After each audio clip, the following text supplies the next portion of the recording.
Hello, I'm Tom Ferguson and welcome to The Fundamental Molecule. This show explores the intersection of water, technology, and entrepreneurship. Each week, I interview innovators, experts, entrepreneurs, and investors in the world of water, helping us understand where this trillion-dollar industry is headed. These are the stories of the people building the future of the world's most valuable and fundamental resource. Disclaimer. Tom Ferguson is the managing partner of Xylem Ventures. All opinions expressed by Tom and podcast guests are solely their own opinions and do not reflect the opinions of Xylem Ventures. This podcast is for informational purposes only and should not be viewed as investment advice or relied upon as a basis for investment decisions. In 2015, all of the startup founders who were part of Imagine H2O's Accelerator had to bear with me as I had no idea what I was doing. One of those founders was Sivan Zamir. 4 years later, she was, and remains, the only person to go through the program twice. And mercifully, her feedback then was rather better. Now she's VP of Enterprise Innovation and Venture at Xylem, Burn Island Ventures' anchor investor and a true partner. And Sivan has become a serious force in early stage water, taking on the enormous challenge of making a very large company very good at working with very small ones. She and her team not only set a new standard for corporate engagement with the startup community, we think they reinvented it. It has been fascinating to see how the ideas and principles of entrepreneurship are flowing into the wider Xylem organization as a result. She is a force of nature, an unyielding advocate for water, and an astonishingly generous friend. Please enjoy my conversation with Sivan Zamir. Sivan, this has been a long time in coming. How are you doing? I'm doing good today, Tom. How are you doing? Very well indeed. I'm here in my bucolic kind of mid-New York kind of paradise, which is very nice, I must say. But given that we are vocal only, this will mean nothing to the people who are listening to this. I am in Montgomery, Alabama, where it's shining and sunny outside, but 5 minutes ago there was a deluge. So I think that leads into a lot of our topic on the weird weather that we're getting. Dodging sort of irony rain clouds during the summer. Yeah, exactly. So I want to park us immediately right in the middle of the flow of the conversation and ask you, why is it hard for large companies to work with early stage companies? So many reasons, Tom. I'm about 4.5 years into working at a large company right now. And I was a founder, as you know, before joining Xylem. I was a 2-time founder and had the experience of working with lots of large companies across the industrial and also the water ecosystem. And I had always said to myself, and I could see that inside the big company, there are a lot of really great people, very well-intentioned, but they did not understand my considerations, my goals, my constraints as a startup founder. And so I had said to my husband for years that after I felt like I wanted to take a break for a bit from my startup days after doing 2 in a row, that I would love to join a big company and kind of be fox watching the hen house, if you will, inside out, bringing that perspective of a founder to the big company to help them get better at it. That doesn't answer your question. Not quite. Good setup though. It leads up to a lot of the hypothesis was true, that, well-intentioned people that didn't have innovation baked into the governance, the process, the metrics, the incentives of how the organization works. And so a lot of that was all kind of out on the side, on a limb, innovation and venture, but not baked into how the system actually works. And when you're working for a big company, those are the things that motivate people. And so you've got to have it baked in for it to be repeatable and scalable and not just like a cherry on top, but an integral ingredient. So that's how I think about it. And so it requires a lot of systematic change in order to make it and embed it in the DNA of the company. And how much of that do you think is kind of an attitudinal change versus an actual structural one? So, I mean, you mentioned incentives in terms of making sure that people have this baked into, I mean, simplistically, they're like bonus structure or like whatever it is. Like in terms of changing the behavior, if you had to pick a single largest impediment, what would it be?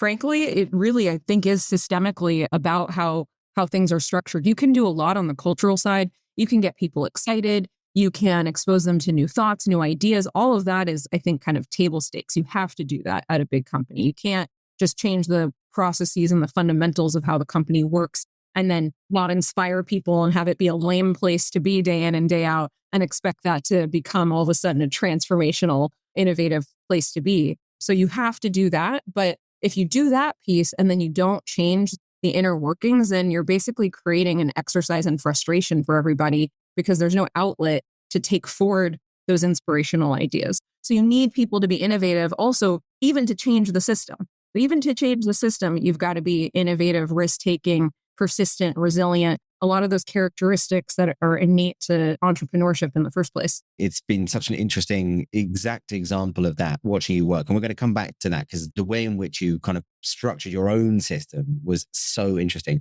When were you first struck by this mismatch, that it's difficult for small co to work with big co? What was your first kind of interaction with it? Not name names.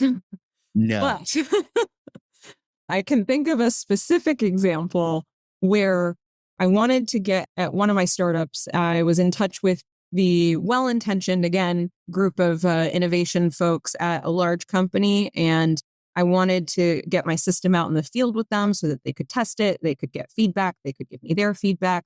They told me after months of go around that they weren't able to do that because our system didn't have certification yet. And I said, okay, great, but I can't pay to get certification if I don't know that you're interested, because it's a big lump sum of change and a lot of time in order for us to do that. And unless I know that we've really hit product market fit and we want to stabilize this version of it, I'm not ready to do the certification piece. But big company, you've got a lot of resources, expertise in this area.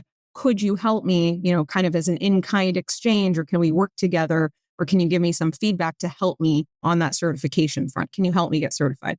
Well, no, because we can't invest in the certification piece unless we've tested out your system in the field. And I was like, but you can't test my system out in the field unless you've gotten the certification. So it took a year to go through this whole cycle. The team had come out to meet me and my team. We'd gone out to dinners. We'd had, dozens of calls, a year to figure that out, which was wild. It's such a kind of interesting example. The slings and arrows of entrepreneurship. As you've mentioned, you did twice. A story. And I would argue, actually, you're doing it a third time. You just happen to be kind of an entrepreneur, but what you're doing is essentially very kind of entrepreneurial. But nevertheless, like out there kind of in the jungle twice. I'm really curious. Firstly, what did you learn that you most carried with you? And secondly, how was the second time different from the first? I'll start with the second question and then go to the first. The second time I knew what a business plan was. So we'll start there. Well, everybody gets that on their second time go around. I call it doing an MBA through Googling at the time during my first and second go arounds. You actually have a formal MBA, sir. So, we can compare notes. And very valuable it is too. But through the entrepreneurship journey, I think the three things, and it continues to resonate till today. First, team culture is absolutely everything. To have a team working on something that's missionary, where you're the evangelist, that you're getting told no 99% of the time, and yet you still get up every day and you're excited about it.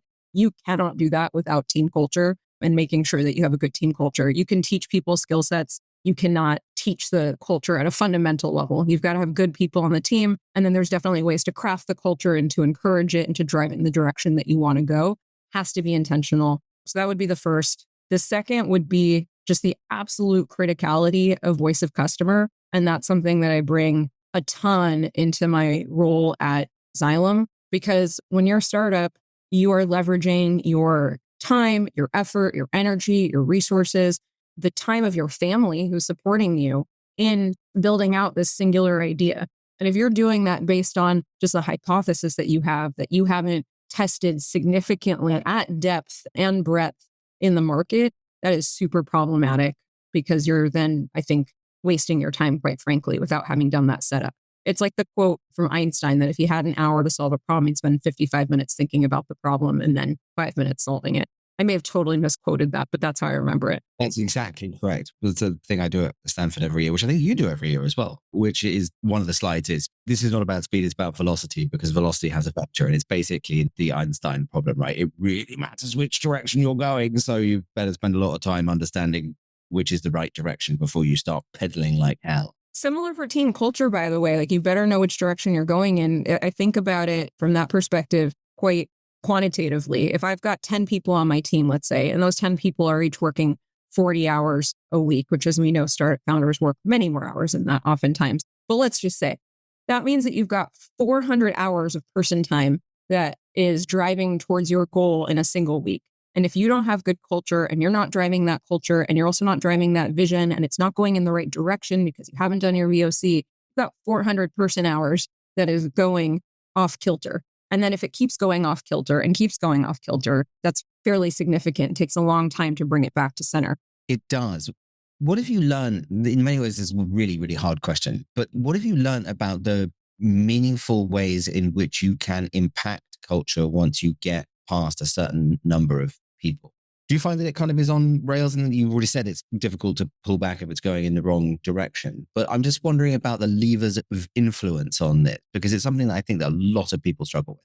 Absolutely. When you're scaling, it's hard. I mean, when you're scaling anywhere, it's hard. My team recently got quite a bit bigger this year, and we had created this pod of culture amongst the initial team that I was working with, the Xylem Innovation Labs, our corporate innovation venture team. And now I'm overseeing also our internal innovation and consultancy services across the company from a central enterprise perspective. So the team is much, much larger. And so how do you influence that culture and continue to propagate it? I'm still learning. It's still a learning experience, I think, every time. And I don't think you should copy and paste the things that you've done in the past. They're not always relevant in the present. But one of the things that I make sure to do is to make sure that everybody is aligned on strategy. And so I spend a lot of time talking to the teams and repeating it as many times as I need to and giving them that insight into what the strategy is, where it's coming from, making sure they're aligned. I will repeat it in every meeting. I will go to any meeting across the company to talk about strategy so that people see the big picture and then bring it with them in their day-to-day. So really, I feel like this sort of falls into the bucket of things that people tacitly know are true, but don't necessarily do. This idea that people need to hear something 24 times before they actually start to onboard it as true. Another comment in the similar vein, another thing that I'll oftentimes say is that when you start to feel like you've communicated enough, you're at the precipice of not communicating enough. Exactly. You just got to stick with it and be relentless, especially as it turns up. I also like the idea that there is a fluidity to it, right? This is not as simple as reading like The Hard Thing About Hard Things by like Ben Horowitz or whatever. And then it's like, well, there's all the answers. Well done. No, it's not as simple as that. And for each one of these, there's idiosyncrasies that you have to understand, diagnose, and kind of run the experiments yourself to see what works and what doesn't. Would you agree with that? Absolutely. You need to be flexible, agile in creating culture, just like you do when you're creating a product. You obviously now run Xylem Innovation Labs as well as a sort of now expanding portfolio of things, which is really cool. How did it first come about? What was your reaction when you realized that this could be kind of a possibility? What do you think they were looking for? What were you looking for? Do you think there's a gap between what they were looking for and what they got? I will get to that second point. On the first point, in terms of what I was looking for, I mentioned before, very squarely, I was looking across a broad range of things to do after I had done my second startup, including, do I want to do startup number 3? I definitely wanted to continue to do something in the entrepreneurial ecosystem, but I wanted to take my learnings as a founder and apply that from a different stakeholder, vantage point. I thought about VC, but, you took that one. So then I went the corporate innovation and big pond, I gotta say. But yeah, I'm teasing. I honestly felt my place would be in corporate innovation and venture because 1, you had to bring in the perspective, and 2, you had to have the risk-taking profile. It takes a lot of effort, of time, of resilience, of risk-taking to drive that kind of change inside of a big company. Theoretically, it shouldn't require that, but it does. And so that was what I was looking to do. The company had understood that not all of the new innovations and new tech in the years to come were going to be solving our customers' water problems and challenges were going to come from inside the company. There were 23,000 employees, 4,000 of them are engineers. So there's a lot of innovation, a lot of great work going on. But when you're talking about the size of the world and the opportunity, you need to be able to work with external entrepreneurs as well. So they had that realization and wanted to get good at it. And it was a real commitment that helped. Is it fair to say that it's difficult for anybody trying to do this from the point of view of a large company, that it's difficult to understand the scale of the task, quite how difficult this is to get right? Absolutely. I think I had a pretty good understanding. And the other thing you had asked is, did they have an understanding of what it took to make it happen? And I remember, and I would quote to my boss at the time when I started, during one of my interviews, they would ask, one of those interview questions, what's your greatest strength? And I would say persistence. And then he asked, well, what's your greatest weakness? And I said, also persistence. So, whenever there would come times that there would be, some tension or I was pushing, I would say, remember what we talked about in my interview, the persistence thing. I love that idea that persistence is in the eye of the beholder. Absolutely. Anything can be a positive or negative. It just depends how you use it. So one of my favorite things about this, for those of you who hadn't read, we wrote this piece on what you've done in Fast Company, and we're pretty proud of it. But there is actually there's a much longer version, which we haven't put out there at all. Maybe one day we will. But I found myself nerding out on it in terms of a kind of like institutional process change. There's an amazing Charlie Munger quote about changing culture. I think it's kind of applicable to what you were doing, which is that the quote is that, like, I think being asked to change culture is a sentence to hell. I would say it's basically impossible to change the culture of a restaurant. And what you essentially asked to do was to, like, can you change the entrepreneurial culture within a $32 billion publicly traded company, which is no small. I mean, you said that venture was taken. There were 4,000 new venture firms in 2021 when I started. I don't know anyone, and I don't know any company that's built something as good as you've done. So I think you're much more unique than anything we could kind of profess to do. You're too kind. Thank you, Tom. Well, just please walk us through how you approach starting in the job. Like, literally, what did you do? Because it's such an important case study, I think. First of all, I did a lot of things, but one of the first things that I did was read this book that was recommended to me by another guest you've had on your show, America Wilder, that is called Your First 100 Days in Your New Executive Job. She had recommended that to me before I started at Xylem, and I took quite a few learnings from there, which included that while you're putting your strategy in place and building out your long-term vision, you've got to have those short-term wins or those near-term successes that you can demonstrate to the rest of the organization.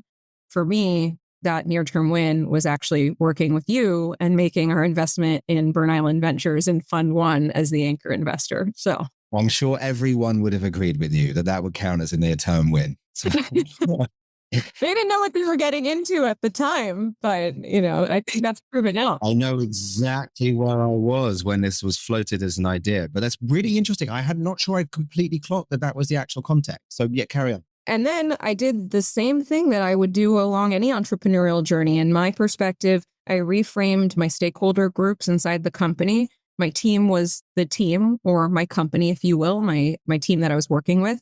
All of our colleagues became my customers. And then our senior leadership team and our board became my investors and my shareholders. So that's how I reframed the entire organization and mapped everybody out. And then I was the founder, the CEO, building out a strategy and then executing on that strategy. So quite literally, the first 90 days, active observation and voice a customer, where I surveyed 90 to 100 of my colleagues in those first 90 days to ask what their pain points were related to innovation, if they thought we should even have a corporate innovation and venture team, what that should look like, how it should serve them. And I remember our head of corporate development said to me, who's a good friend now, but he said to me during the interview, Sivan, if the answer to that question is no, we don't need this. You're working yourself out of a job. And I said to him, well, I'd rather figure that out in my first 90 days than spend the next several years of my career. And also, by the way, the career of all the people on my team and this money and budget on something that nobody wants or needs. I want to be solving an actual problem here. I'm not here to do innovation theater. So good. That was step 1, Tom. That was my first 90 days. Then I took that, I rolled it into a business plan. And when I say business plan, I don't mean a 5-10 slide deck. I mean an actual 34-page. I had a capital B and a capital P. Yes. 34 pages, the exact number of pages in it, 34 pages written out, all your SWOT analysis, the whole thing beginning to end, including an operations plan broken down quarter by quarter, over the next 12 to 24 months, budget, team, all that stuff. And then I took that business plan and I presented it out to our senior leadership team to get their approval to act on it. And then I went ahead to go act on it. So that was 90 days. And then for the next, this is step 3 and the last step that I'll get into here, because then the rest is history. The next piece is I took that business plan and then went into execution mode but also team culture. The team that I had at the time was an existing team that I had inherited and wanted to really shake things up. So for the next 6 months, I had this team work in sprints, just like you do in a startup, which is shocking to the system for corporate employees. And we worked in 2-3 week sprints over the course of the next 6 months to stand up what we now have as Xylem Innovation Labs. It didn't exist at the time. So we worked in those rapid fire sprints. And man, were some people energized by that. And did some people self-select out after doing that during those 6 months? Describe like a sprint to us. It's a really interesting idea, literally upstairs from here. This is something that my wife has just instituted in where she works, which is an extraordinary humanitarian organization. But it's a similar like shock to the system. And she is sort of saying, nope, this is how things get done. Go a little bit deeper on that. It wasn't to the extent of a sprint that you would traditionally do in a software development team, which I've also done as well. We did use Confluence. We didn't get into Jira, but we introduced Confluence as a tool, and we set up the sprint timeframes. We set up the different work streams and then we had Scrum Masters that were responsible for each one of those sprints. They would lead their meetings on a daily or several time a week basis. And then there were deliverables that were due at the end of the sprint. We'd all get together, we'd review them. And then during that same time frame, I would be setting up the subsequent sprints to take place to get us from where we were to where we needed to go. Fast forward us in time. So where are you now? Describe what has been put in place. And then we're going to kind of get to the outputs as you see them in progress. But just describe where it is now, because it's such an amazing foundation story. Where we are now, we are well recognized, and I'm very appreciative of that in the water ecosystem as a good large company to work with that can help founders and entrepreneurs scale their technologies to market. My goal is to make us one of the best, if not the best amongst industrials, not just in the water sector. We are considered a core competency now in the business inside of the Xylem ecosystem itself. So when we were talking before about governance and process, we are quite literally baked into all of the governance, the process, the metrics, the incentives across the organization, within the segments, within the divisions. Even today, one of our general managers was presenting out his long-term vision for the business that he leads. And he spoke to the entire senior leadership team and said, the innovation group is a core part of my growth strategy for the next several years. Can you talk about the power of cycling people in and out of the group and what that brings to the rest of the company? There is an element of the Innovation Labs team is seen as a place for high performers from within the business to roll into to get that kind of exposure where you're getting enterprise-wide exposure. You might have been working with specifically within one of our businesses or P&Ls previously and not gotten that company-wide opportunity to work with people across all of the Xylem businesses and all of the divisions. And so it's a really wonderful growth opportunity. We have people work on the team anywhere from 3 to 5 years, typically, depending on what the role is. And then they bring that breadth of experience back into the business and then it allows other people to cycle in. It's a great growth opportunity. That being said, there's not that many roles on the team. It's fairly small. So we try to find a lot of different ways to engage with our colleagues and to enable them and allow them to participate. I very much do not want the group to be exclusive, this ivory tower kind of thing. We are there as a support team to help our businesses to act and execute on their strategies. They don't work for us. We're there to support them. So that is absolutely critical. So we've stood up a number of employee engagement programs or professional development programs. One of them we have is called the Innovation Champions Program. So every year, about 50 people volunteer to work alongside these startups that we have go through our Accelerator. And they maybe volunteer 1 to 3 hours of their time. Their manager signs off on it. It's an officially recognized thing. It goes on their resume. They get a certificate at the end of the year. And so over time, 50 may not seem like a lot, but now over the last 4 or 5 years, we've had over 200 people go through the program. Those people start to shift around into the organization. And suddenly you are changing organically a company culture that way. Well, it's like, it's bringing a different skill set and literally a different viewpoint. World of early stage things is so different. But once you've seen it, you can't unsee it. There's a logic to it that I think is hugely beneficial in kind of any role. I think it's such a fascinating part of the over time you spin this flywheel and then kind of the whole thing starts to adjust. I think it's a really interesting one. Now, you mentioned the venture side of things.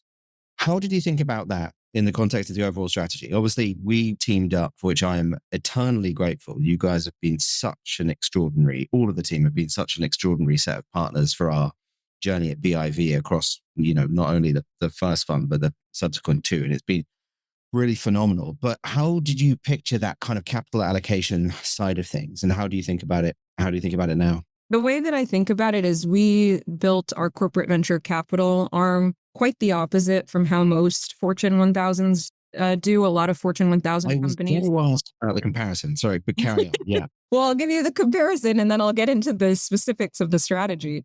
It's quite the opposite of what most Fortune 1000s do. Most CVCs get stood up, they get capital allocation to them. That could be on balance sheet, off balance sheet. It could be for financial purposes, for strategic purposes, or somewhere along the spectrum there. And they'll stand up the CVC, you'll get a group together, you'll source deals, you'll do due diligence, you'll make investments. And then once you've already made the investment, do your business development, your internal business development or corporate innovation partnership work, where you then go and identify potential groups around the business that could use that technology. And then you try to shop the companies to them.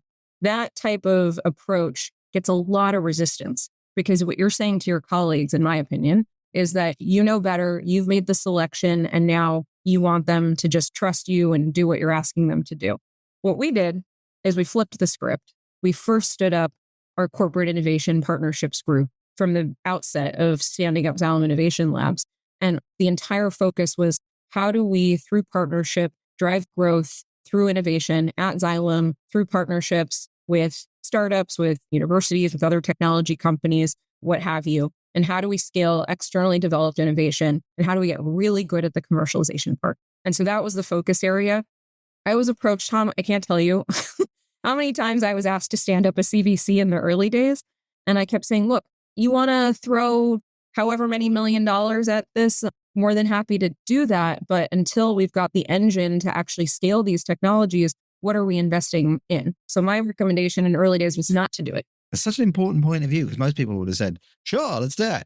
But actually without like a runway or whatever metaphor you want to have, like you're going to be running into the same kind of immune system that bedevils people in other companies that are trying to do the same thing. So it was us and the Wesley group. Where are you thinking about the future of specifically this sort of capital allocation part of it? I'm obviously, there may be things you can't talk about, but I think it's helpful to hear your thoughts. We're as transparent as can be for a Fortune 500 company. So from that perspective, the way that we've thought about venture was initially making LP or limited partner investments in other venture capital firms. Our desire has never been to try to repeat the efforts of other financially driven VCs because we just don't have the team in place, nor the remit, nor the funds to do that. That's not our expertise. Our expertise is on the go-to-market side of things. We initially started with these LP investments to help us with market intelligence, deal flow, due diligence, supporting partnerships with the other LPs in the fund. So all of those things are very, very valuable. And that led to our investing in the Wesley Group, in Burn Island Ventures, also in Water Equity. So all of those support different parts of our strategy. And we're continuing to do that work and to look at other VCs that can help with our growth strategies. On the direct equity side, we initially did not make a lot of direct equity investments because, again, we're not trying to repeat or reinvent the wheel as far as like what you're doing. I rely on you for that deal flow as far as what's new. For sure. And so the way that we look at the capital for direct equity investing is really where are we already partnering well with companies that have gone through our partnerships program, that we understand them, they know us, we're already going to market, we've already got some, solid traction under our belt. And then we use venture capital as one of the tools in our tool belt to just strengthen that partnership and help the company scale. Then we are one of their strategic partners and channel to market. So it is additive and strengthens our commercial strategy. It's been really great to get to know the other partners on the venturing side. It makes me think about the logic of bringing people together. So I've really appreciated it. The Accelerator Symposium, as you call it now, why do you think it was important to bring people together? What does it give to this? Because anybody who has organized an event like that knows it is an almighty pain in the butt. It's really hard, and it's really hard to do well, and you do it very well. Why in person? What are those couple of days? What was the logic behind the days? And what do you think that has given the program and your vertical within Xylem's business that would have been hard to create otherwise? Well, for those of listening that don't know what the Accelerator is in the first place, the Accelerator program, and we need to come up with a better name for it. Frankly, it's our partnership. It's our flagship partnerships program. It's not meant to be a repeat of a nonprofit accelerator. It is quite literally our way of doing due diligence on prospective partners. So we have a hypothesis that we want this type of technology in our portfolio. Our customers want it. We want to scale it to market. And then we structure this partnerships program to help us investigate, is this the right team for us to work with? Is the commercial opportunity that we hypothesize, is that really true? And does the technology work in its intended application? So we evaluate all of those during the program. And then by the end of the program, the goal is to get to a yes or no. Do we want to partner to scale or do we not? And that yes or no comes from both sides. But what we do promise the entrepreneurs throughout is we'll be transparent with them. We're not going to waste their time. And we're going to get to a yes or no within a year time frame about partnering. Now, why do we do it in this annual type of program? There's no law, there's no rule that says that you have to do this kind of coordinated program. However, we were talking before about how big organizations are and how complex. My understanding, and I think it's proved out over the last few years that we've been running this, is that it would be really confusing with all that everybody has going on in their day-to-day, all the, quarterly deadlines, the annual deadlines, the million different initiatives going on, all of the macro forces happening, to understand what they needed to do for each company across a dozen different companies throughout the year with a dozen different milestones would be really complicated. So we wanted to simplify it for them more so than for the startups and simplify that understanding of when the touch points were. And it's worked because now we have colleagues reach out and say, all right, is it time to set our innovation priorities for next year? Is it time to select the companies? So everybody knows what to expect and what's going to be expected of them when, which is hugely helpful to the entire endeavor. I think instituting Water Innovation Week at Imagine H2O, I thought was really helpful on a bunch of different verticals because it's really difficult. It was often you need to kind of keep the enthusiasm in the room, as it were, managerially. But I think what's really, really important about it is one, that connection of people together.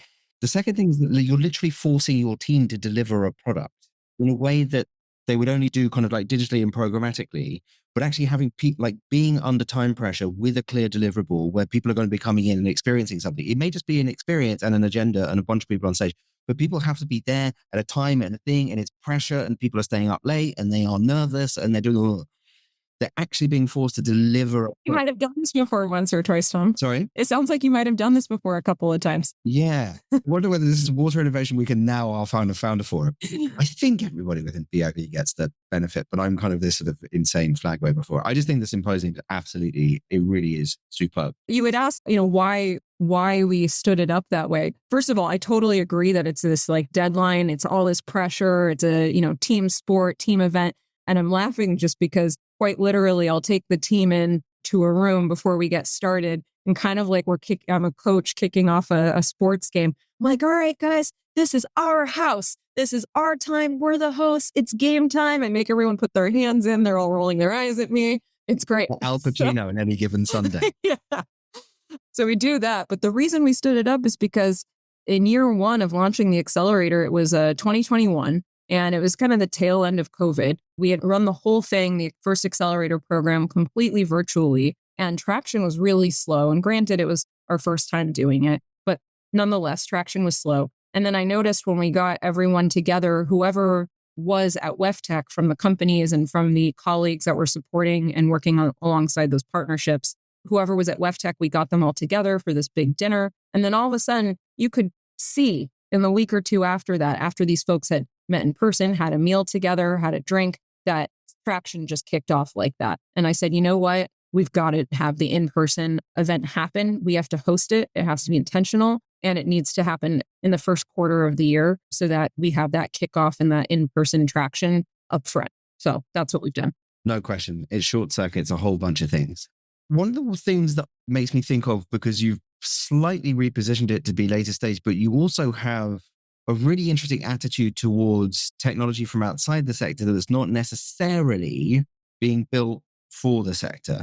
And I suppose the question is sort of around, how do you think about the impact of enabling technology from outside in terms of how we should think about water technology inside? I'm thinking about you have everything from visioning to training, which is people are going to be doing all sorts of like generalized manufacturing contracts with people in and outside the water sector, but you're bringing it in quite expressly. How do you think people should be thinking about this idea of enabling technology, applying it within water, even when it's not necessarily built for water?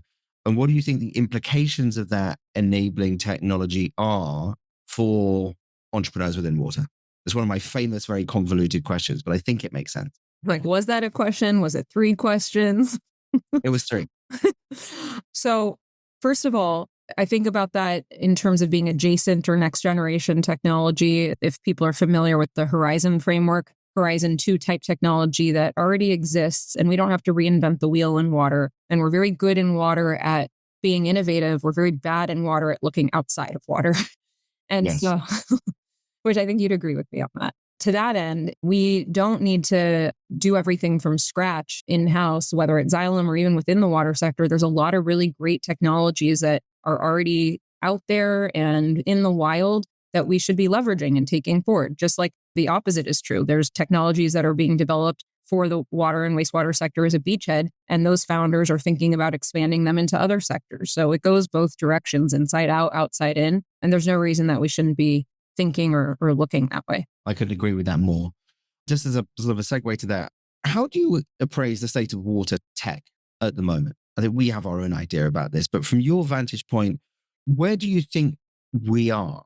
Maybe if we use a kind of the S-curve framework, how do you appraise what's going on in the technology market at the moment? So when you ask me that, I think about the fact that we've known each other for over 10 years, and we quite literally grew up in this together. Oh, funny, isn't it? And so when we both started out, I recall, obviously you were starting up one of the very first water technology accelerator programs. I had my first and then second startup that I was bringing through that accelerator program. And there weren't that many folks to choose from. I remember that maybe as an example of that, I got voted at one point by some publication as being a top 20 woman founder in water. And I joked like, well, there's only 22. So I'm not sure how, how much of a compliment that is, but I'll take it, Founder one, yeah. So there just weren't that many. And then as we've grown up in the sector, there's just a ton. And you say all the time, there's the quality and the quantity are much bigger and better than they used to be, but we still have a long way to go. Only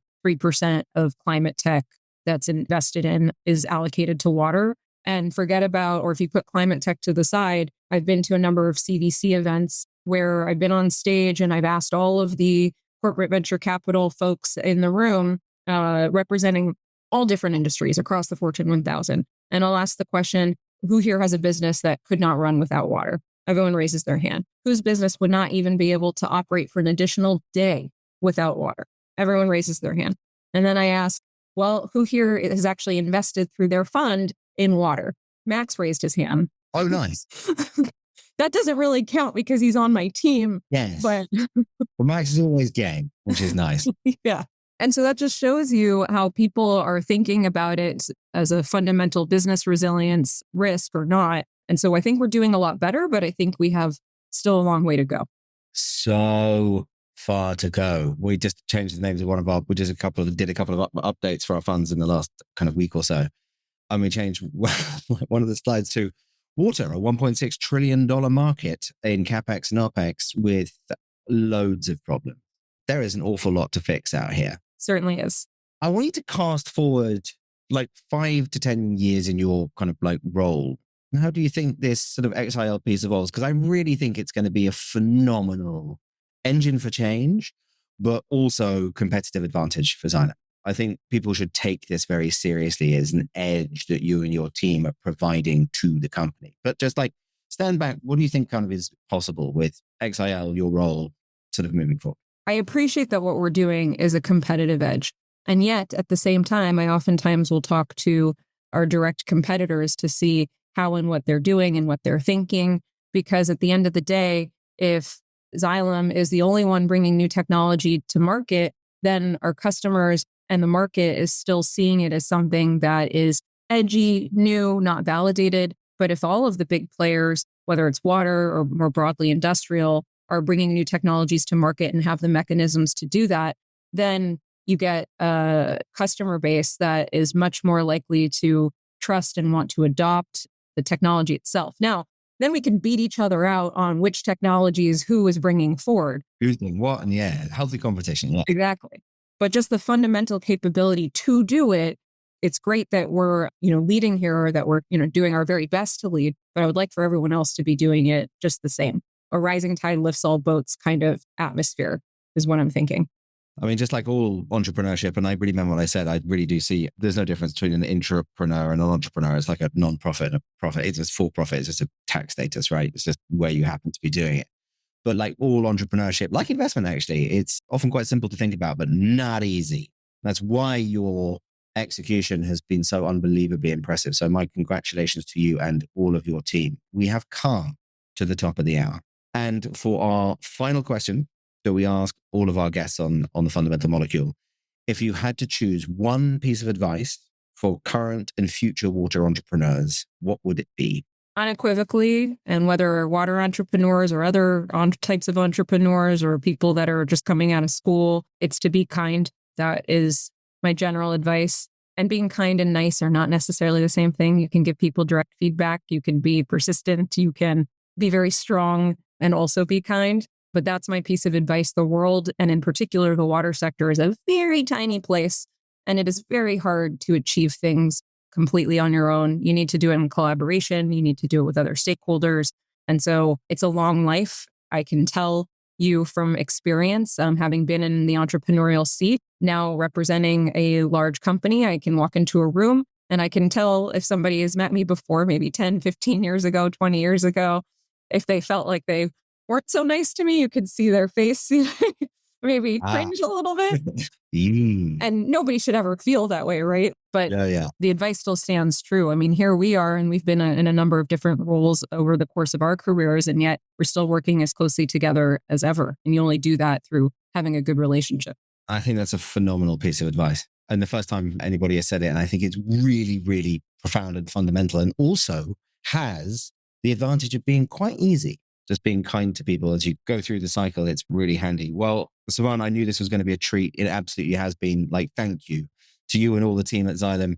BIV has been just like, we've felt so blessed to have such an extraordinary operating partner, especially somebody as well regarded as your company, as we've tried to build our firm out in the sector. And really just it's been such a huge pleasure to not only work alongside you, but as we've gone through today, to watch you work. So thank you. And thank you for coming to tell us about it on the Fundamental Molecule. Glad to be here. And I will say that I think Xylem Innovation Labs and Burn Island Ventures, like we, have also grown up together. So I'm excited for this next stage. Cool growth. Thanks so much, Sivan. We'll see you soon, all right?